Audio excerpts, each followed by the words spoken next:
মা মা তোমাকে একটা ম্যাজিক দেখাবো, চলো। কিটা? চলো তো। চলো।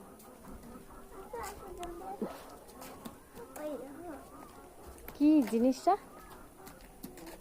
বেদানা হয়েছে, ছোট্ট ছোট্ট হাদিওনি। বেদানা হয়েছে, ছোট্ট একদম ছোট্ট। এতটুকু গাছে বেদানা ধরেছে? কত কত এখানে ফুল হয়েছে, দেখো লঙ্কা ফুল। হ্যাঁ তো। আর এখানেও হয়েছে এত লঙ্কা গাছ। হ্যাঁ, এখানে লঙ্কা হয়েছিল, তুলে নিচ্ছি। দেখেছো বন্ধুরা কি অবস্থা দেখেছো? সব জায়গায় শুধু এই গাছ আর এই গাছ। চলেন লেবু গাছ দেখাবো।